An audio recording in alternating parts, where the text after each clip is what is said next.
Current അവസാന മണിക്കൂർ 42ാമത് സന്ദേശത്തിൻ്റെ ബാക്കി ഭാഗമാണ് നമ്മളിപ്പോൾ വായിക്കാൻ പോകുന്നത്. ലോകം വലിയ ദുരിതങ്ങളുടെയും രക്തരൂക്ഷിതമായ വിപ്ലവങ്ങളിലൂടെയും മഹാഭൂകമ്പങ്ങളിലൂടെയും ക്ഷാമങ്ങളിലൂടെയും മഹാമാരികളിലൂടെയും ഭയാനകമായ കൊടുങ്കാറ്റുകളിലൂടെയും സമുദ്രത്തിലും നദികളിലും ഉണ്ടാകുന്ന പ്രളയത്തിലൂടെയും പീഡിപ്പിക്കപ്പെടും. എന്നാൽ മനുഷ്യർ ദൈവത്തിലേക്ക് തിരിയുന്നില്ലെങ്കിൽ ശുദ്ധീകരിക്കുന്ന അഗ്നി സ്വർഗത്തിൽ നിന്ന് ഇറങ്ങി സകല മനുഷ്യരുടെയും മേൽ പതിക്കുകയും മനുഷ്യരാശിയുടെ നല്ലൊരു ഭാഗം നശിപ്പിക്കപ്പെടുകയും ചെയ്യും. ഇതേ മെസ്സേജസ് കഞ്ചിക്കോട്ട് റാണിയുടെ മെസ്സേജസിലുണ്ട്. ആ മെസ്സേജസ് നിങ്ങൾക്ക് വായിക്കാൻ താല്പര്യമുണ്ടെങ്കിൽ അവർ ലേഡി ഓഫ് കഞ്ചിക്കോട് എന്ന് പറഞ്ഞ് സെർച്ച് ചെയ്ത് കഴിഞ്ഞാൽ അവരുടെ വെബ്സൈറ്റിൽ പോകാൻ പറ്റും. ഇംഗ്ലീഷിലും മലയാളത്തിലും അതിൻ്റെ ആ പുസ്തകത്തിൻ്റെ PDF ഡൗൺലോഡ് ചെയ്യാം. ഓൺലൈനായിട്ട് ഇംഗ്ലീഷിൽ വായിക്കണമെങ്കിൽ ഇംഗ്ലീഷിലും വായിക്കാവുന്നതാണ്. അവർ ലേഡി ഓഫ് കഞ്ചിക്കോട് എന്ന് സെർച്ച് ചെയ്ത് കഴിഞ്ഞാൽ. വലിയ ദുരന്തങ്ങൾ, സംക്ഷോഭങ്ങൾ, കണ്ണുനീർ, കലാപങ്ങൾ, വേദന എല്ലാം ലോകത്തെ പിന്തുടരും. ഈ ദുഃഖത്തിൻ്റെ മണിക്കൂറുകളിൽ ലോകത്തിന് വേണ്ടത് പ്രാർത്ഥനകളും പരിഹാര പ്രവൃത്തികളുമാണ്. കാരണം മാർപ്പാപ്പയും വൈദികരും സഭയും അപകടത്തിലായിരിക്കും. ജനങ്ങളുടെ മേൽ ഭരണം നടത്തുന്നവർ ഇത് മനസ്സിലാക്കുകയില്ല. എന്തുകൊണ്ടെന്നാൽ അവരിൽ ക്രിസ്തീയ രൂപിയില്ല. തങ്ങളുടെ അന്ധതയിൽ അവർക്ക് സത്യം കാണാൻ കഴിയുകയില്ല. ലോകം മുഴുവനിലും വലിയ കുഴമറച്ചിലുകളും സംക്ഷോഭങ്ങളും ഉണ്ടാകും. എല്ലായിടത്തും മനുഷ്യർ ദയാലേശമില്ലാതെ മറ്റുള്ളവരെ കൊല്ലുകയും ചെയ്യും. നമ്മൾ ന്യൂസിൽ കാണുന്നുണ്ട് എത്രമാത്രം അറപ്പോടു കൂടിയാണ് ആളുകൾ, വളരെ ക്രൂരമായ രീതിയിലാണ് ആളുകൾ ഇത് ചെയ്യുന്നത്. എല്ലായിടത്തും മനുഷ്യർ ദൈവം അഹങ്കാരികളെ ശിക്ഷിക്കും. കത്തോലിക്ക സഭയെ ഉന്മൂലനം ചെയ്യാനായി പദ്ധതികൾ വിഭാവനം ചെയ്യുന്ന ഈ നേതാക്കന്മാരെയും ദുഷ്പ്രവൃത്തിക്കാരെയും നശിപ്പിക്കാനായി അവിടുന്ന് തൻ്റെ ശക്തി ഉപയോഗിക്കുകയും ചെയ്യും. അവരുടെ ദുഷ്ടതയോർത്ത് ദൈവം ചിരിക്കും. തൻ്റെ സർവശക്തമായ വലതുകരത്തിൻ്റെ ഒരു ചലനം കൊണ്ട് അവിടുന്ന് ദുഷ്ടമനുഷ്യരെ ശിക്ഷിക്കും. അന്ധകാര ശക്തികൾക്ക് നരകം വിട്ട് പുറത്തു വരാനുള്ള അനുമതി ലഭിക്കുകയും പിശാചികളുടെ ഈ വലിയ സൈന്യം ലോകം മുഴുവനെയും കടന്നാക്രമിക്കുകയും ചെയ്യും. ദശലക്ഷക്കണക്കിന് മനുഷ്യർ കൊല്ലപ്പെടും. ചിലർ യുദ്ധത്തിൽ, ചിലർ ലഹളകളിൽ. വേറെയും ദശലക്ഷങ്ങൾക്ക് അവിചാരിതമായി മരണത്തെ നേരിടേണ്ടി വരും. അതെ, ലോകത്ത് അങ്ങോളം ഇങ്ങോളം മനുഷ്യർ പൊടുന്നന്നെ അപ്രതീക്ഷിതമായി മരിക്കും. പിശാചിൻ്റെ വിവാഹ വിരുന്നിൽ പങ്കെടുക്കാൻ പോകുന്നത് പോലെ മനുഷ്യർ വളരെ ആഹ്ലാദത്തോടെ നരകവാതിൽക്കിലേക്ക് ഇരച്ചെത്തുകയാണ്. അതുകൊണ്ട് ദൈവഭയമില്ലാത്തവരും ദുഷ്ടരും കരുണയില്ലാതെ തന്നെ നശിപ്പിക്കപ്പെടും. സന്ദേശം 43. ഒരുക്കത്തിൻ്റെ സമയം. അതുകൊണ്ട് ഇപ്പോൾ തന്നെ ഒരുങ്ങാൻ തുടങ്ങുക. ആദ്യപടിയായി ദൈവത്തോട് അനുരഞ്ജനപ്പെടുകയും കൂദാശകളിലേക്ക് തിരിച്ചു വരികയും ചെയ്യുക. ഇതാണ് first and the most important thing. നമ്മൾ കൂദാശകളിലേക്ക് തിരിയുക എന്നുള്ളതാണ്. ഇപ്പം കാണുന്ന ഒരു ട്രെൻഡ്. എത്രയോ ആന്തരിക സൗഖ്യ ധ്യാനം കൂടിക്കൊണ്ടിരിക്കുന്നു, പല സ്ഥലത്ത് നമ്മൾ പോകുന്നു. പക്ഷെ കൗദാശിക ജീവിതം ഇല്ല. പരിശുദ്ധ കുർബാനയ്ക്ക് എല്ലാ ദിവസവും പോകാൻ തോന്നുന്നില്ല, കുമ്പസാരം ഇല്ല, ഞായറാഴ്ച മാത്രം പള്ളി പോകുന്നു, ഇങ്ങനെ പോകുന്നു. അപ്പോൾ നമ്മൾ ഈ ധ്യാനം കൂടിയിട്ട് എന്താ കാര്യം എന്നുള്ളത് എനിക്ക് മനസ്സിലാകുന്നില്ല. ഒരു പക്ഷേ നമ്മുടെ കാര്യം സാധിക്കാൻ മാത്രമായിരിക്കാം നമ്മൾ ധ്യാന കേന്ദ്രങ്ങൾ ഉപയോഗിക്കുന്നത്. ഇങ്ങനെയുള്ളവരാണ് എതിർ ക്രിസ്തുവിൻ്റെ കെണിയിൽപ്പെട്ടു പോവുക. അതായത് നാളെ നമ്മൾ ഒന്ന് ചിന്തിച്ചു നോക്കുക, നമ്മൾ ഒരുപാട് പ്രാർത്ഥിച്ചു, ഒരു പെർട്ടിക്കുലർ കാര്യം നടക്കുന്നില്ല. അപ്പോൾ ഒരു പുതിയൊരു ഭക്തഭ്യാസം വരികയാണ്. ഒരു ഉദാഹരണം ഞാൻ പറയുകയാണെ, ഒരു 50 തവണ ആ പെർട്ടിക്കുലർ ധ്യാന കേന്ദ്രത്തെ ചുറ്റിക്കഴിഞ്ഞാൽ നിങ്ങൾക്ക് കാര്യം സാധിക്കും എന്ന് പറഞ്ഞ് നമ്മളത് ചെയ്യും. അതുപോലെ നാളെ എന്താണ് സന്ദേശം പറയുന്നത്? എതിർ ക്രിസ്തു ഒരു ഭക്തനായ ക്രിസ്ത്യാനിയായി വരുമെന്നാണ്. അപ്പോൾ എതിർ ക്രിസ്തു പറയാണ്, നിങ്ങൾ ഈ ഞാൻ പറയുന്ന പെർട്ടിക്കുലർ കാര്യം 1000 തവണ നിങ്ങൾ എഴുതി കഴിഞ്ഞാൽ നിങ്ങൾക്ക് ഈ കാര്യം സാധിക്കുമെന്ന് പറയുമ്പോൾ കാര്യസാധ്യത്തിന് വേണ്ടി മാത്രം ഈശോയെ ഫോളോ ചെയ്യുന്ന ആളുകൾ എതിർ ക്രിസ്തുവിൻ്റെ കെണിയിൽ വീഴും. ഇതാണ് കാര്യസാധ്യത്തിന് വേണ്ടി മാത്രം ക്രിസ്തീയ വിശ്വാസത്തെ ഉപയോഗിക്കുന്നവർക്ക് അവർ നേരിടാൻ പോകുന്ന വലിയൊരു വെല്ലുവിളിയും ഒരു കെണിയും. അപ്പോൾ എന്തു ചെയ്യും? ഇങ്ങനെയുള്ളവർ സ്വർഗരാജ്യത്തിന് അർഹരല്ല. കാരണം അവർ ദൈവത്തെ അവരുടെ കാര്യസാധ്യത്തിന് വേണ്ടി മാത്രം ഉപയോഗിക്കുന്നു. അപ്പോൾ ദൈവം എന്തു ചെയ്യും? മിഥ്യയായതിനെ വിശ്വസിക്കാനുള്ളൊരു പ്രേരണ, ഒരു ചിന്ത അവർക്ക് കൊടുക്കും. ഫേക്ക് ആയിട്ടുള്ളത് വിശ്വസിക്കാൻ. അതുകൊണ്ടാണ് ഈ കാലത്ത് എല്ലാം നമ്മൾ വിശ്വസിക്കരുത് എന്ന് പറയുന്നത്. ഞാൻ കഴിഞ്ഞ ശനിയാഴ്ച ഞാൻ അതിനെപ്പറ്റി ഡീറ്റെയിൽഡ് പറയാം. കഴിഞ്ഞ ഫസ്റ്റ് സാറ്റർഡേ ഞാൻ അണക്കരയിൽ പോയായിരുന്നു. അപ്പം ഡൊമിനിക്കച്ചൻ വളരെ സ്ട്രോങ് ആയിട്ട് പറഞ്ഞായിരുന്നു, ഈ സ്പിരിറ്റ് ഏതാണ്, ഈ വ്യാജമായ സ്പിരിറ്റ്.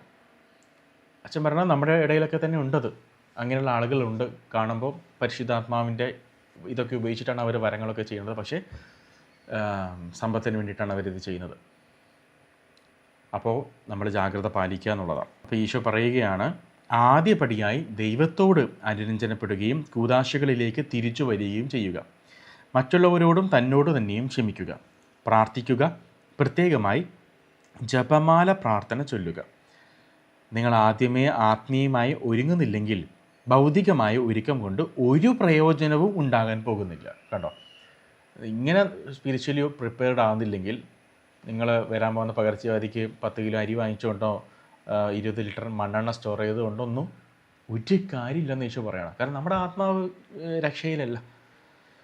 ഏറ്റവും ശക്തമായ ആത്മീയ അഭ്യാസം ഉപവാസമാണ്. ഉപവാസവും പ്രാർത്ഥനയും വഴിയായി നിങ്ങളുടെ ജീവിതം രൂപാന്തരപ്പെടുത്താൻ പരിശുദ്ധാത്മാവിന് കഴിയും. ഉപവാസം മാത്രം പോരാ, പ്രാർത്ഥന മാത്രവും പോരാ. ഇവ രണ്ടും ഒരുമിച്ച് പോകേണ്ട കാര്യങ്ങളാണ്. ഈ മുന്നറിയിപ്പിൻ്റെ ഉദ്ദേശം നല്ല മനുഷ്യരെ ദൈവത്തിലേക്ക് കൂടുതൽ അടുപ്പിക്കാനും അതേസമയം തന്നെ പാപികൾക്ക് അനുദപിക്കാനുള്ള മുന്നറിയിപ്പ് കൊടുക്കാനുമാണ്. ഈ മുന്നറിയിപ്പിലൂടെ നിങ്ങളുടെ ജീവിതം ക്രമപ്പെടുത്തണമെന്നും ദൈവത്തിനെതിരെ ചെയ്യപ്പെടുന്ന പാപങ്ങൾ കുറയണമെന്നുമാണ് ദൈവം ആഗ്രഹിക്കുന്നത്. മുന്നറിയിപ്പ് നീതിമാന്മാർക്കും ദുഷ്ടന്മാർക്കും ഒരുപോലെ ശിക്ഷയാണ്. നീതിമാന്മാർക്ക് ദൈവത്തോട് കൂടുതൽ അടുക്കാനും, മറുവശത്താകട്ടെ ദുഷ്ടരോട് അന്ത്യകാലം അടുത്തെത്തി എന്ന് പറയാനും. 44-ാമത്തെ സന്ദേശം, വെളിപ്പാടിൻ്റെ പ്രാധാന്യം.